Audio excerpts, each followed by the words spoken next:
ഇന്ന് കേരളത്തെ സംബന്ധിച്ച് ഏറ്റവും പ്രത്യേകത നിറഞ്ഞ ഒരു ദിനമാണ് രാജ്യസഭയിൽ. കാരണം ഉച്ചയ്ക്ക് 2 മണിക്ക് കേരളത്തിൻ്റെ നാമം കേരളം എന്ന് പറയുന്ന ആ നിയമം വരികയാണ്. അങ്ങനെ കേരള ജനതയുടെ കുറേ നാളുകളായിട്ടുള്ള ഒരു സ്വപ്ന സാക്ഷാത്കാര ദിനമാണ് ഇന്ന്.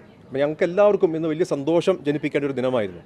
പക്ഷേ ഇന്നലെ മിനിയാന്നാൾ ഇൻഫാക്റ്റ് ജോൺ ബ്രിട്ടാസ് സംസാരിക്കുന്ന സമയത്ത് പുറകിൽ നിന്ന് ഒരു BJP അംഗം അദ്ദേഹത്തെ ലുങ്കിവാല എന്ന് പറയുന്ന ഒരു ശബ്ദം അവിടെ നിന്ന് വന്നു.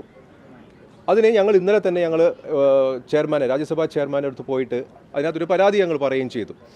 ഇന്ന് രാവിലെ അദ്ദേഹത്തോട് അത് ഉന്നയിക്കാൻ പറഞ്ഞു. ഉന്നയിച്ചപ്പോൾ അവിടാണ് ഈ പ്രശ്നങ്ങളെല്ലാം ഉണ്ടായത്. നമുക്കറിയാം, നമ്മളുടെ രാജ്യമെന്ന് പറയുന്നത് വൈവിധ്യങ്ങളാണ്. നമ്മളുടെ രാജ്യത്തെ ഡിഫൈൻ ചെയ്യുന്ന കാര്യം തന്നെ വൈവിധ്യങ്ങളാണ്. ഒരാൾ എന്ത് ധരിക്കണം, എന്ത് ഭക്ഷണം കഴിക്കണം എന്നുള്ളതെല്ലാം ഓരോരുത്തർക്കും അവർക്ക് കിട്ടിയിരിക്കുന്ന അവകാശത്തിൻ്റെ ഭാഗമാണ്. ഈ പറയുന്ന മെമ്പർ എന്ന് പറയുന്നത് നേരത്തെ ഇന്ത്യ സഖ്യത്തിലുണ്ടായിരുന്ന ഒരു മെമ്പർ ഇപ്പോൾ BJPയിലേക്ക് പോയ ഒരു മെമ്പറാണ് ഈ പറഞ്ഞിരിക്കുന്നത്. അപ്പോൾ നമുക്ക് അതിനകത്ത് നിന്ന് അനുമാനിക്കേണ്ടതെന്ന് പറഞ്ഞു കഴിഞ്ഞാൽ, ഇങ്ങനെ പോയി കഴിയുമ്പോൾ അവർക്കൊരു ലാംഗ്വേജ് ഓഫ് കൺവീനിയൻസ് ഉണ്ട്.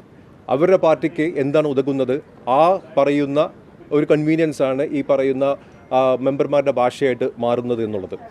ഇവർ ആസാമിൽ നിന്നാണ് വന്നിരിക്കുന്നത്. നമുക്ക് എല്ലാവർക്കും അറിയാം ആസാം മുഖ്യമന്ത്രി ഏത് രീതിയിലാണ് അവിടുത്തെ ന്യൂനപക്ഷങ്ങളെ എല്ലാം വിവരിക്കുന്നതെന്ന്. പ്രത്യേകിച്ച് അവിടുത്തെ ന്യൂനപക്ഷങ്ങൾ വിവരിക്കുന്നത് ലുങ്കി ഉടുത്ത ആളുകൾ എന്നൊക്കെയാണ്. ചിലപ്പോൾ അതിൻ്റെ ബാക്കി പത്രമായിട്ടായിരിക്കും ഈ രീതിയിലൊരു അധിക്ഷേപം രാജ്യസഭയിൽ അവർക്ക് ഉന്നയിക്കാൻ തോന്നിയത്. എന്തായാലും വളരെ അൺഫോർച്ചുനേറ്റ് ആയിട്ടുള്ള ഒരു കാര്യമാണ് നടന്നത്. അത് രാജ്യസഭാ ചെയർമാൻ തന്നെ അത് പറയുകയും ചെയ്തു. ഇങ്ങനത്തെ ഒരു കാര്യങ്ങളും നടക്കാൻ പാടില്ലാത്തതാണ്. മാത്രവുമല്ല, എല്ലാവരും അവരുടേതായിട്ടുള്ള കൾച്ചറിനെ, സംസ്കാരത്തെ എല്ലാവരും ബഹുമാനിക്കണം എന്നുള്ളതും അതിന് വിരുദ്ധമായിട്ടുള്ള ഒരു പ്രവർത്തനവും അംഗീകരിക്കില്ല എന്നുള്ളതും ഇന്ന് ചെയർമാൻ ഒരു റൂളിംഗ് ആയിട്ട് തന്നെ പറഞ്ഞിരിക്കുന്നു.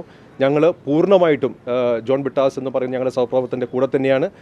ഇതൊരു മലയാളത്തെയും കേരളീയ ജനതയെയും തെക്കിൻ്റെയും മാത്രവുമല്ല, ഈ പറയുന്ന സ്വന്തം രീതിയിൽ വസ്ത്രം ധരിക്കണമെന്ന് ഇഷ്ടപ്പെടുന്ന എല്ലാവരെയും അധിക്ഷേപിക്കുന്ന രീതിയിലുള്ള ഒരു പരാമർശമായി പോയി ശക്തമായിട്ട് ഞങ്ങളെ അപലപിക്കുകയാണ്.